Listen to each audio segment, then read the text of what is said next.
بند کمرے کا راز آخری قسط۔ رات کے 11:55 ہو رہے تھے۔ علی دوبارہ اسی پرانی حویلی کے سامنے کھڑا تھا۔ اس کے ہاتھ میں وہ پراسرار چابی تھی جو اس کے والد نے دی تھی۔ فہد ہسپتال میں زیر علاج تھا، اس لیے علی اکیلا آیا تھا۔ اس نے گہرا سانس لیا اور حویلی کے اندر داخل ہو گیا۔ ہر طرف وہی خاموشی، وہی اندھیرا اور وہی خوف، مگر اس بار علی ڈرنے نہیں آیا تھا، وہ سچ جاننے آیا تھا۔ وہ سیدھا تہہ خانے کی طرف بڑھا۔ سیڑھیوں کے آخر میں ایک لوہے کا دروازہ تھا۔ دروازے پر وہی عجیب نشان بنا ہوا تھا۔ علی نے چابی تالے میں ڈالی، دروازہ آہستہ آہستہ کھل گیا۔ اندر ایک خفیہ کیمرہ تھا۔ دیواروں پر درجنوں فائلیں، تصویریں اور نقشے آویزاں تھے۔ کمرے کے درمیان ایک بڑی میز رکھی تھی۔ اس کے پیچھے ایک شخص بیٹھا تھا، وہی نقاب پوش۔ علی نے غصے سے کہا، اب یہ کھیل ختم ہو چکا ہے۔ نقاب پوش شخص آہستہ سے کھڑا ہوا۔ اس نے اپنا نقاب اتار دیا۔ علی حیرت سے پیچھے ہٹ گیا۔ وہ شخص کوئی اجنبی نہیں تھا، بلکہ اس کے والد کے پرانے دوست کامران تھے۔ کامران نے آہستہ آواز میں کہا، مجھے مجبوراً یہ سب کرنا پڑا۔ پروجیکٹ سایہ ایک خفیہ مجرمانہ نیٹ ورک تھا جو طاقتور لوگوں کے جرائم چھپاتا تھا۔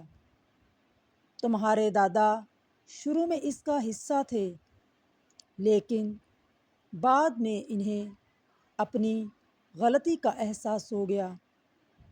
تمہارے والد نے اس تنظیم کے خلاف ثبوت جمع کیے، مگر تنظیم نے انہیں اغوا کر لیا تاکہ سچ کبھی سامنے نہ آ سکے۔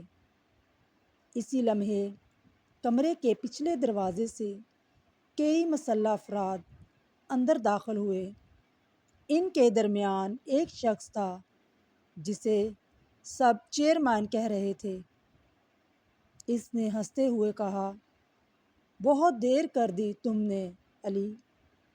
کامران نے فوراً علی کو ایک ہارڈ ویئر پکڑا دی۔ اس میں تنظیم کے تمام ثبوت موجود تھے۔ اسے ہر حال میں باہر لے جاؤ۔ فائرنگ شروع ہو گئی۔ گولیاں دیواروں سے ٹکرانے لگیں۔ کامران نے اپنی جان خطرے میں ڈال کر علی کو باہر نکلنے کا موقع دیا۔ علی تہہ خانہ سے بھاگ نکلا۔ باہر پہنچتے ہی اس نے سب سے پہلے اطلاع دی ہوئی پولیس کو اشارہ کیا۔ چند ہی لمحوں میں پولیس نے پوری حویلی کو گھیر لیا۔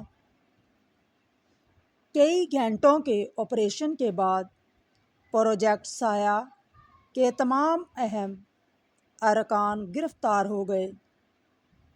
خفیہ دستاویزات اور ہارڈ ڈرائیو کی مدد سے برسوں پرانے جرائم بے نقاب ہو گئے۔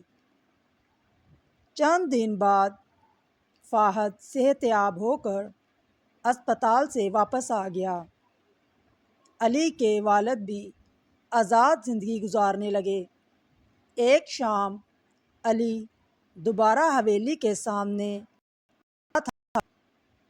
اس نے آخری بار اس عمارت کو دیکھا، پھر پولیس نے حویلی کو ہمیشہ کے لیے سیل کر دیا۔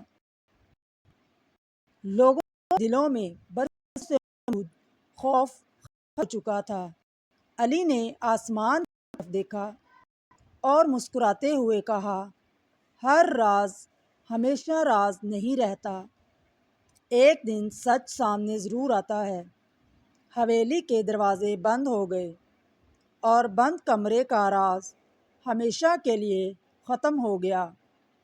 اگر آپ کو میری یہ ویڈیو پسند آئے تو پلیز لائک، شیئر اور کامنٹس ضرور کریں۔ شکریہ.